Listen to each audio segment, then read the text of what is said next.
नमस्कार क्रिकेट प्रेमींनो, मित्रमैत्रिणींनो, कसे आहात तुम्ही सगळे. दरवेळेला जेव्हा टूरसाठी क्रिकेट कव्हरेजच्या टूरसाठी मी बाहेर फिरत असतो, मला कमाल लोक भेटतात आणि बऱ्याचशा वेळेला मला स्टुडंट्स भेटतात.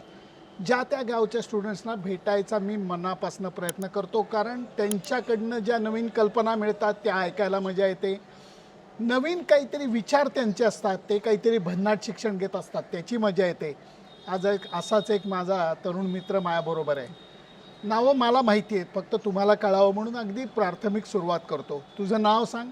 मी ओमकार वाळुंज. ओमकार वाळुंज. पुण्याचा का रे तू? नाही नाही, मी कल्याणचा आहे. मुंबईचा आहे, कल्याणचा आहे. काय करतात तुझे आई वडील, काय करतात? माझे आई वडील दोघेही शिक्षक आहेत. माझी आई नवी मुंबईच्या गव्हर्नमेंट स्कूलमध्ये टीचर आहे आणि माझे वडील खडवलीतल्या सैनिकी शाळेत टीचर आहेत. शिक्षकांचा मुलगा आहे, हे मला सर्वात कौतुकाची गोष्ट आहे. तुझ्या आई वडिलांना माझा नमस्कार सांग. थोडंसं आत सरक. आता पुढची गोष्ट, आपण हे शूट कुठं करतोय? हे आपण जस्ट ईडन गार्डन्सच्या जवळ, म्हणजे कलकत्त्यामध्ये करतोय. कलकत्त्यामध्ये. तू कलकत्त्यात शिक्षण घेतोयस का? नाही नाही, मी खडगपूरमध्ये IIT खडगपूरमध्ये इंजिनिअरिंग करतोय. IIT खडगपूर. मला माहिती होतं, तुम्हाला कळावं म्हणून मुद्दा मी थोडी नौटंकी केली. म्हणजे पहिल्यांदा तुम्हाला एक गोष्ट कळली का? जसं मी म्हणतो की शिक्षण घेणं हे कुठल्याही संस्थेमध्ये चांगलंच असतं, मला काय कोणाला कमी लेखायचं नाही.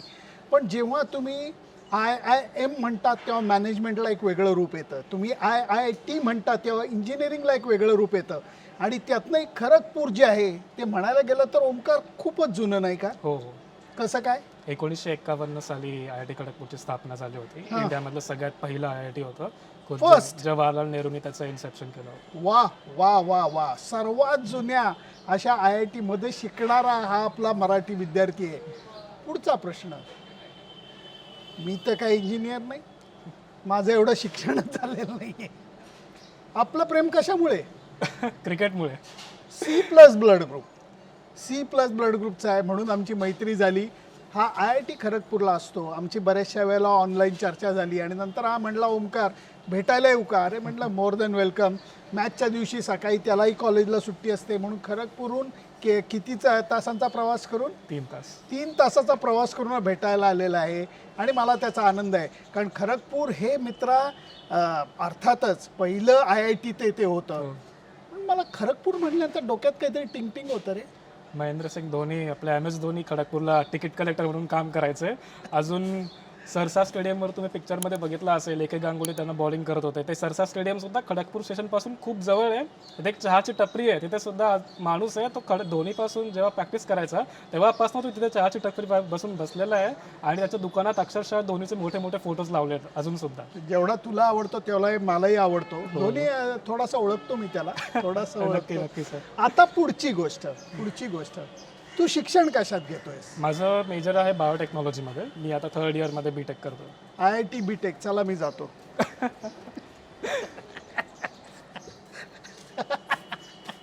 एवढ्या हुशार स्टुडंटशी मी काय बोलणार? मी आपला बिचारा BCom आणि MPM झालेला विद्यार्थी आहे. पण एनिवे, चेष्टा बाजूला ठेवूयात. हे जे शिक्षण आहे हे बेसिक कशात आहे हे सांग. याच्यामध्ये बायोलॉजी, जे आम्ही 11वी 12वीला आमचं मुळीच बायोलॉजी नव्हतं, तर त्यांनी 2nd इयरमध्ये पूर्ण फाउंडेशन करून घेतलं. आणि नंतर बायोटेक्नॉलॉजी म्हणजे जीन्स, आपले DNA, RNA, जेनेटिक इंजिनिअरिंग याबद्दल हे शिक्षण जास्त करून आहे. बरं, आणि ह्या तुझं आत्ता कितवं वर्ष चालू आहे? आता 3rd इयर सुरू आहे. 4 वर्षाचा असतं हा कोर्स. परीक्षा झाली आहे काय?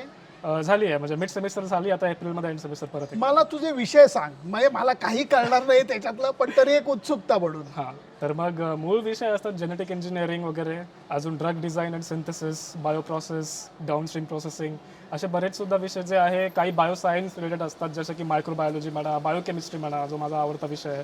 अजून काही बरेचसे वेगळे विषय सुद्धा असतात जे बाहेरच्या डिपार्टमेंटमधून आपण घेऊ शकतो, जसं की प्रोग्रामिंगमध्ये असतं, AI मध्ये सुद्धा आपण कोर्सेस घेऊ शकतो. म्हणजे असं बंधन काही नाही आहे की तुम्ही बायोटेकचे स्टुडंट्स आहात, तुम्ही फक्त बायोटेकच करू शकता. तुम्ही बाहेरचे डिपार्टमेंटचे सब्जेक्ट सुद्धा हवे ते घेऊ शकता. क्या बात आहे, क्या बात आहे. मला खूप आनंद झाला आहे ऐकून. जरा बाउन्सर गेलाय मला.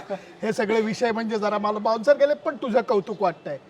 आता मला सांग, हे शिक्षण पूर्ण करून तुला काय व्हायची इच्छा आहे? हे शिक्षण पूर्ण करून तर 2 ते 3 गोष्टी आहेत जे मला करावंसं वाटतात. तर मग त्यातल्या काही गोष्टी आहेत की मला क्रिकेट परफॉर्मन्स ॲनालिसिसमध्ये करिअर करायचं आहे, ज्यामध्ये क्रिकेटमध्ये डेटा आणि सायन्स वगैरे यूज करून आपण क्रिकेट प्लेयर्सचा परफॉर्मन्सेस एनहान्स करू शकतो. टीमचं जे विनिंग चान्सेस आहेत ते आपण इम्प्रूव्ह करू शकतो. अजून तर बायोटेक्नॉलॉजीमध्ये रिसर्च करणं हे एक माझं ध्येय आहे. तर ह्या 2 गोष्टी मुख्यतः मला करिअर म्हणून निवडायला करायला आवडतील. अरे तुझं शिक्षण काय परत क्रिकेटमध्ये का घुसतो आमच्यासाठी ठेव की थोडं काहीतरी. वेगळं आहे ना, आपलं निश वेगळं आहे. खरंय खरंय, मी साधा पत्रकार आहे, हा त्याच्यामध्ये जास्त घुसतोय, म्हणजे डीप अभ्यास करून घुसतोय. मला हे सांग, जे क्रिकेट प्युरिस्ट असतात हो. ते म्हणतात हा काही टेक्नॉलॉजीचा गेम नाही, कॉम्प्युटरमधलं बघून बॅटिंग बॉलिंग करता येत नाही, तिथे गेल्यानंतर फरक पडतो. म्हणजे याचा सर्वात जास्त वापर अमेरिकेमध्ये, मी जर का बरोबर असला तर बेसबॉलमध्ये जास्त केला. पण ओमकार, अरे मित्रा, एक गोष्ट लक्षात घे की बेसबॉल खेळ कुठलाच वाईट नाही आहे, खेळ कुठलाच वाईट नाही आहे, मला मान्य आहे. परंतु बेसबॉल ज्याच्यामध्ये सर्वात या टेक्नॉलॉजीचा वापर केला जातो तिथं बॉलचा टप्पाच पडत नाही, बरोबर. तिथं पिच नसतं, कंडिशन्स नसतात, हे नसतं ते नसतं. क्रिकेटमध्ये एक्झॅक्टली सगळ्या गोष्टी उलट्या आहेत. त्यामुळे मी टेक्नॉलॉजीच्या विरुद्ध एक कणही नाही. मी शक्य तेवढी माझ्या कामासाठीची टेक्नॉलॉजी जरूर वापरतो, परंतु या गोष्टी अजून डीपली सामान्य माणसाला माझ्यासारख्या कळाव्यात. म्हणून तू काय सांगशील की बाबा क्रिकेटमध्ये याचा वापर कसा होऊ शकतो? अजून सगळ्यात जास्त पहिल्यांदा आपल्याला हे लक्षात घ्यायला पाहिजे की क्रिकेट, बेसबॉल, टेनिस या सगळ्या मोठ्या मोठ्या खेळांपेक्षा टेक्नॉलॉजीचा वापर क्रिकेटमध्ये सगळ्यात आधी झाला होता. कसं?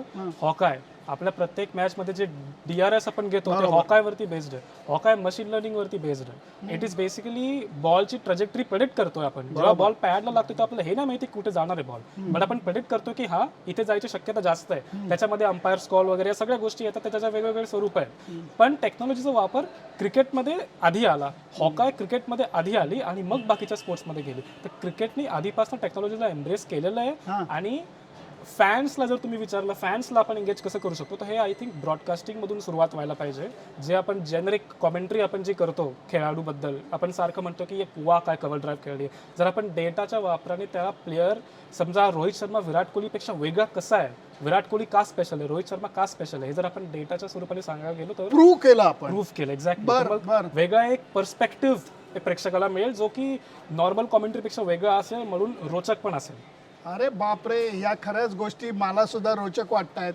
आणि या बाबतीत अभ्यास हा झालेला आहे का एव्हर इव्हॉल्विंग आहे? एव्हर इव्हॉल्विंग आहे सर. कारण सचिन सर जसं म्हणत, क्रिकेट नेहमी आपल्याला दर दिवशी काही ना काही वेगळं नवीन शिकवत असतं. सो कोणी कधी क्रिकेटचा PhD वगैरे कधी कोणी होत नाही. रोज आपल्याला खेळ काही ना काही नवीन शिकवतो. जसं काल शनाकाने आपल्याला एक जबरदस्त खेळ करून दाखवली, तसं रोज काही ना काही नवीन आपल्याला असं वाटतं की अरे आम्ही सगळं क्रिकेट बघितलंय, पुढच्या दिवशी आपल्याला असं काही बघायला मिळतं जे आपण कधी बघितलं नाहीये. मला परफॉर्मन्स विषयी जर का विचारायचं आहे, आपल्या गप्पांदरम्यान तू म्हणलास की इव्हन खेळाडूची इंजुरी व्हायची शक्यता कधी आहे, याही गोष्टी तुमच्या या अभ्यासातनं किंवा रिसर्चमधनं या तुम्ही बऱ्यापैकी प्रेडिक्ट करू शकता सायंटिफिकली? करू शकतो सर. कारण आपण जर खेळाडूचं वर्कलोड अनालाइज केलं, आता एक जसप्रीत बुमराह, एक जिमी अँडरसन आहे, समजा दोघांनीही कसोटी क्रिकेटच्या पहिल्या 3 मॅचेसमध्ये सेम ओव्हर टाकल्या आहेत, पण अँडरसनची जी बॉलिंग ॲक्शन, त्याचं बायोमेकॅनिक्स जे आहे त्याचा जर आपण अभ्यास केला आणि बुमराच्या बायोमेकॅनिक्सचा आपण अभ्यास केला, तर आपल्याला साफ दिसून येईल की बुमराह जे करायचा प्रयत्न करतोय त्याला लागणारा एफर्ट, त्याची जी थकावट आहे, सेम नंबर ऑफ ओव्हर, सगळं सेम. तुम्ही असं पण नका म्हणू की बुमराचा परफॉर्मन्स खराब होता त्याच्यामुळे त्याला जास्त वर्कलोड आला, असं का नाही. सगळं same performance, same number of overs. बुमराचा वर्कलोड नेहमी अँडरसनपेक्षा जास्त असेल. जेव्हा नेहमी फॅन्स म्हणत की बुमराला रेस्ट का द्यावी लागते, तर मग त्याचं कारण ते आहे. जर बुमराह, जर तुम्ही अशा आजच्या मॅचमध्ये जर बुमराह समजा इंजोर झाला तर त्याचा परिणाम काय होणार आपल्याला काही वेगळं सांगायची गरज नाही. तर मग त्यासाठी बुमराहसारखे जे प्लेयर्स आहेत किंवा कोणता वेगळा प्लेयर्स असेल की त्याला त्याची जी स्किल सेट आहे किंवा तो जो ऑफर करतो ॲज अ प्लेयर माझ्या टीमला, ते इतकं वेगळं आहे, इतकं रेअर आहे की त्याला लागणारी जी रिक्वायरमेंट आहे, त्याच्या बॉडीला जो होणारा त्रास आहे तो खूप वेगळा आहे. एक फास्ट बॉलर जेव्हा हिट करतो त्याचा लँडिंग लेग, त्याच्या बॉडीचा 5 टाइम्स वजन त्याच्या पायावरती येतो. हे लोकांना समजायला पाहिजे. आणि खास करून अँकल वरती येतो, ही गोष्ट तेवढीच सत्य. लोक म्हणतात की बुमराह IPL मध्ये प्रत्येक मॅच खेळतो, टेस्ट क्रिकेट प्रत्येक खेळतो. IPL चे ओव्हर्स बघा आणि एका टेस्ट मॅचचे ओव्हर्स बघा, खूप डिफरन्स आहे. त्यामुळे ते म्हणतात ते खरं आहे की 4 ओव्हर काही प्रॉब्लेम नाही. आणि ते पण सलग नाही टाकत. हेच उदाहरण तुम्ही फेडरर आणि नदालला लावून पहा. बरोबर. फेडररच्या सगळ्या गोष्टी सहज सुंदर होत्या आणि नदालला फ्रिक्शन खूप होतं, कष्ट खूप होते. त्यामुळे त्याला ज्या इंजुरीज झाल्या, त्याच्यावरती ज्या शस्त्रक्रिया झाल्या, या सगळ्या फेडररपेक्षा खूप जास्त झाल्या म्हणजे पटकन कळावं म्हणून. त्यामुळे मित्रा, मी एवढंच म्हणेन, तुझे 3रं वर्ष आहे, अजून 1 वर्ष तुझं अभ्यासातलं राहिलंय. काय त्या शिक्षणाचा अजून काय विचार आहे तुझा? शिक्षणाचा विचार, मला काही जॉब वगैरे नाही करायचा लवकर. मला मास्टर्स करायचं आहे आर्टिफिशियल इंटेलिजन्समधून, आमच्या कॉलेजमधूनच. आमच्याकडे इंटरडिसिप्लिनरी ड्युअल डिग्री प्रोग्राम असतो, तर त्याच्यामध्ये आम्ही एकाच वर्षात एमटेक करता येतं CGPAच्या क्रायटेरियानुसार. तर मग माझा प्लॅन तर आहे की आर्टिफिशियल इंटेलिजन्स जी आताची डिमांड आहे त्याचं थोडं फॉर्मल एज्युकेशन घेतलं तर चांगलं राहील. फॅन्टॅस्टिक. त्यामुळे हे लक्षात घ्या की क्रिकेटच्या ह्याच्यामध्ये जसं पत्रकारितेचं मी शिक्षण घेतलेलं नाही आहे, मी काय म्हणतात त्याला अर्न अँड लर्न अशा पद्धतीनेच पत्रकार झालेलं आहे. पण नवीन पिढीतली ही जी मुलं आहेत, मला यांचं खूप कौतुक आहे. कारण एकीकडे उच्च शिक्षण घेत आहेत, IIT सारख्या भन्नाट संस्थेमधनं हे पोरं शिक्षण घेत आहेत आणि त्या शिक्षणाचा वापर फिरून, म्हणजे तुला बाकीच्या क्षेत्रात, मला अकॅडमिकली सुद्धा तुला कुठल्या क्षेत्रात काम करायला आवडेल तेही सांग ना. बायोटेक्नॉलॉजी, डेटा सायन्स, म्हणजे जे मी क्रिकेटमध्ये वापरतो ते एखाद्या बिझनेससाठी, फायनान्समध्ये सगळे स्किल्स जे आहेत ते एकदम इझिली ट्रान्सफरेबल आहेत, किंवा बायोटेक्नॉलॉजीमध्ये सुद्धा. हो. पण हे बघा, 2-2 ऑप्शन, जर तुम्ही हुशार असला 2-2 ऑप्शन तुम्हाला निर्माण होतात. त्याचं ओंकार वाळूंचे उदाहरण आहे. त्यामुळे मित्रा, खूप मस्त वाटलं तुला भेटून. कारण काय आहे की जसं फॅन्सना भेटणं ही एक मजा आहे, धनदांडगे लोक येतात त्यांना भेटणं एक मजा आहे, तसं यंग जनरेशनमधल्या स्टुडंट कॅटेगरीतल्या लोकांना भेटण्याची एक वेगळी मजा आहे. कारण त्यांच्यामधनं जसं मला काहीतरी वेगळं ऐकायला मिळालं, मला काहीतरी शिकायला मिळालं, तसं तुम्हाला सुद्धा मिळेल. त्यामुळे मनापासून शुभेच्छा तुला. आणि ते काय म्हणतात त्याला, कॉम्प्युटर ॲनालिसिस वगैरे सगळं कर. प्लीज पत्रकार होऊ नको, नाहीतर मला प्रॉब्लेम आहे. तुझ्यासारखा हुशार मुलगा जर का आला तर माझं लेखन, माझं बोलणं कोण ऐकणार? काय नाही, गंमत करतोय मी. पण ही मजा आहे. लोकांना वाटतं क्रिकेट हा नुसता खेळ आहे. क्रिकेट हा नुसता खेळ नाही आहे. इट्स अ मॅसिव्ह कनेक्टर आहे. तो वर्ल्ड अडॅप्टर प्लग आहे जो आम्हाला सगळ्यांना जोडतो. याचं वय काय मी विचारलेलं नाही, यांनी माझं वय विचारलेलं नाही आहे. त्यामुळे हे बंधनच राहत नाही. इतकी सहज मैत्री क्रिकेटने जमून येते. त्यामुळे आनंद झाला तुला भेटून आणि तुला खूप शुभेच्छा. क्रिकेटवरचं लक्ष तेवढंच ठेव, अभ्यासावरचं लक्ष जास्त ठेव. एवढ्याच तुला शुभेच्छा देतो. भेटू परत, गॉड विलिंग. जर का पुढच्या वेळेला इथे टेस्ट मॅच वगैरे कव्हर करायची परत संधी मिळाली, येईन सुद्धा कदाचित IIT खरगपूरला. शिकायला नाही, तेवढी माझी क्षमता नाही, भेटायला येईल. थँक्यू. बाय ओंकार. बाय.